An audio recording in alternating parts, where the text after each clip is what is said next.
boye malamu na moko ya bachaîne na bino bobengaka yokani télévision napesi bino merci énormément na ndenge boponi kotikala mpe kovanda ya solo na kati ya chaîne oyo babengi yokani télévision, chaîne oyo ememelaka bino basango na biso ya Kinshasa mpe ya mokili mobimba tozokende malembe na bino me kasi merci beaucoup parce que bopermettre biso lisusu tofranchir étape ya mibale oyo YouTube asengaka mpona ba youtubeur na ye nyonso tosengi baabone na biso nyonso merci mpo na fidélité bozali koprouve biso nzambe na biso apambola bino énormément nayebisi bino ke tozali na émission moko toconcevoir mpo na bino baabone bokomaka to mpe boyebisaka biso baréponse na bino par rapport à baquestion biso toponi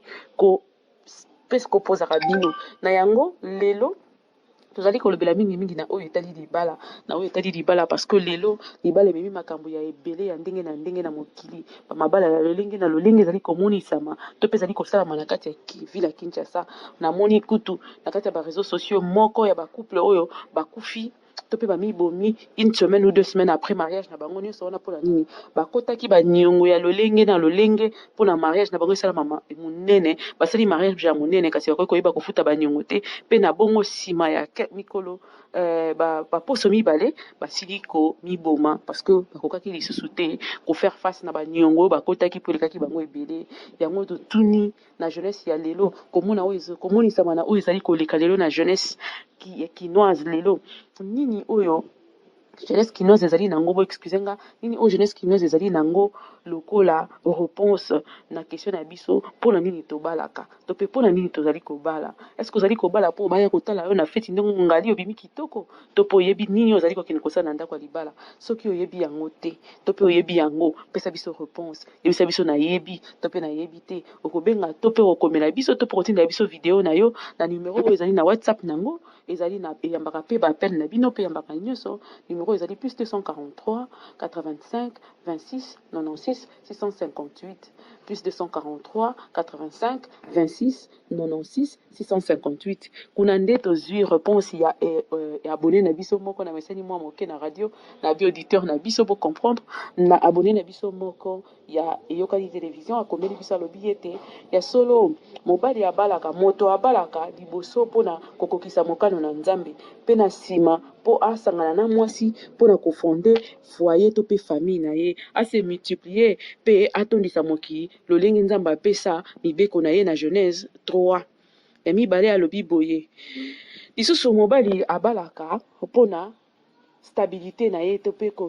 koorganize avenir na ye azwa mokumba ya kobokola progéniture na ye mpe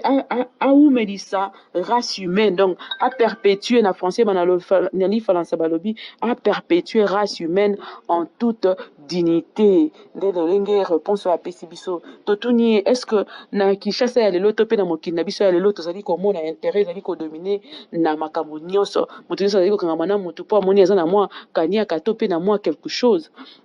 ndeko na biso azongisisi biso mpo aboyi totanga nkombo na ye kasi tokocontinue ndene baémission ebele parce que azopesa biso mpenza baréponse oyo esengeli alobi mpona kozwa mariage ya solo oyo to ya bonheur to mpe ya heureux lelo na Kinshasa to mpe na mokili ezali nango possible mais kasi fo kokokisa nanu mikano moko mibale mikano yango ezali nini balwa wana mibale fo kokokisa ezali ke mpona koyeba kozala na mariage ya malamu il faut liboso na liboso ozala nanu na mbongo mpe ya mibale ozala na bolingo ya solo mpo soki ozangi mbongo bolingo mpe atoza na bolingo ya solo ezali mpasi mpona yo kobomba libota na yo to mpe soki ozali na mbongo kasi ozangi bolingo okozala mpe na mpasi mpona oyeba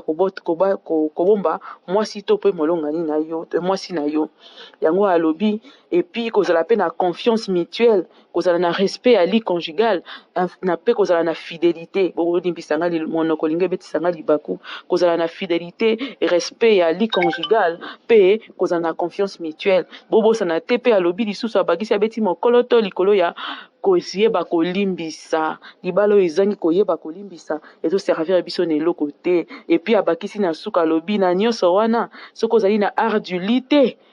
ekozala pasi na koyeba kokota na bozindo te parce que biso tokosuka kaka superficiellement na kati tokokota te parce que art du lit mpe ezali moko ya baoyo ezali koyeba kosimba libala parce que soki oyebi moko mpe mpo ozangi mosusu ezali pasi alobi fo kozala na eza tout un tout eza ensemble ya bamwa biloko moko fo koyeba kosangisa yango po ete libala na yo ebombama na esengo mpe na kimia nyonso. Bana ya Kongo nyonso napesi bino mbote, nzambe na biso apambola bino ya solo. Na numero ekosafishe na se ya ekran na yo nde okobenga biso, okotindela biso audio na yo to mpe baekri na yo mpo toyeba koyamba ya solo participation na yo, réponse aux abonnés toyeba koyamba réponse ya abonné nyonso ya koyeba kokomela biso. Soki otindeli biso audio tokoyeba komonte yango mpe tokotia yango en ligne. Soki otindeli biso makomi tokoyeba kotangela lelo ndenge totangi ya ndeko na biso, toyebi mpe kotia yango en ligne. Me tozali kosenga na bino kofinga te, koswanisa te, koloba bozoba te, me loba makambo ekoyeba koconstruire bafoyer mpe bana ya toyebi tozali kobundane pour que les enfants de la rue ne soient pas le taux ne soit pas élevé jusqu'à ce niveau. To ya bana ya nzela ezala kotonda te lokola lelo parce que mingi ezali dû na ba divorce ya ba foyer to pe ya ba mabota na biso. Nzambe na biso apambola bino, mosala na biso tozokoba kaka koyeba kosepelisa bino, bobongama bobenga baninga bakota ebele parce que mosala nde ebandi sikoyo po ete YouTube apesi biso permission ya kopesa ba live na ba téléphone mpe toleki déjà franchir étape moko ligne ya liboso po toyeba kokende lisusu liboso. Vraiment merci beaucoup na baoyo nyonso bazali abonné, na baoyo nayebi na baoyo nayebi te. Nzambe amona bino esika wapi bopesi makasi te mpe tosangani elongo mpona kopesa makasi na chaîne oyo babengi Eyokani Télévision. Nzambe mpe na lola ayoka bino mpo eyokani ezoyokana partout. Nzambe na biso apambola bino. Rendez-vous kala mingi te na sujet na biso mosusu, mais napesi bino déjà sujet boyeba kokoma déjà boyeba kobenga biso mpe déjà par rapport ya question na biso ya mibale ekozala ye te, est-ce que na mokili ya lelo etondi na lokuta to mpe na hypocrisie ya lelo, est-ce que bato bazobalana mpo na bolingo ya solo to mpo na bolingo ya mbongo? Yango nde réponse oyo tokozela mpona bino nyonso. Au revoir et à très très bientôt.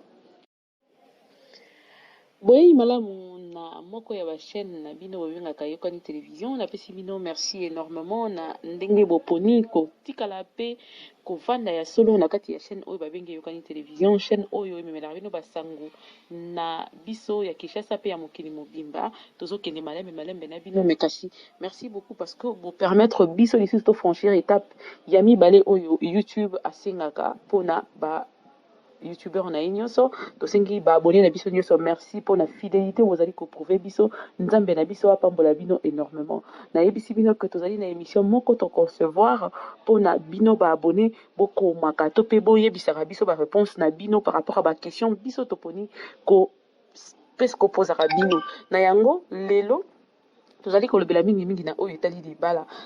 libala parce que lelo libala ememi makambo ya ebele ya ndenge na mokili. Bamabala ya lolenge na lolenge ezali komonisama to mpe ezali kosalama na kati ya ville ya Kinshasa. Namoni kutu na kati ya bareseau sociaux moko ya bacouple oyo bakufi to mpe bamibomi une semaine ou 2 semaines après mariage na bango nyonso wana mpona nini bakotaki baniongo ya lolenge na lolenge mpona mariage na bango esalama monene. Basali mariage ya monene kasi bakoki koyeba kofuta baniongo te mpe na bongo nsima ya mikolo baposo mibale basili komiboma parce que bakokaki lisusu te kofaire face na baniongo oyo bakotaki mpo elekaki bango ebele. Yango totuni na jeunesse ya lelo komonisama na oyo ezali koleka lelo na jeunesse kinoise lelo nini oyo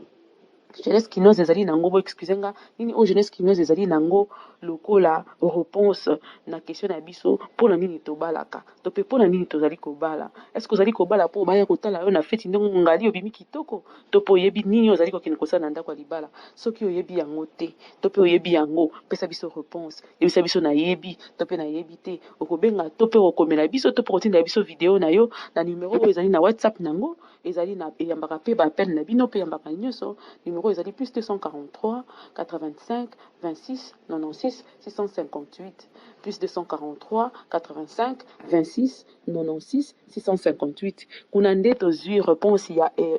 abonné na biso moko na meseni mwa moke na radio na bi auditeur na biso po comprendre na abonné na biso moko ya Eyokani Télévision akomeli biso alobi ete ya solo mobali abalaka moto abalaka liboso mpona kokokisa mokano na Nzambe mpe na nsima mpo asangana na mwasi mpona kofonde foyer to mpe famille na ye ase multiplier mpe atondisa mokili lolenge Nzambe apesa mibeko na ye na Genèse 3 ya mibale alobi boye lisusu mobali abalaka mpona stabilité na ye to mpe koorganize avenir na ye azwa mokumba ya kobokola progéniture na ye mpe aumelisa race humaine donc aperpétue na français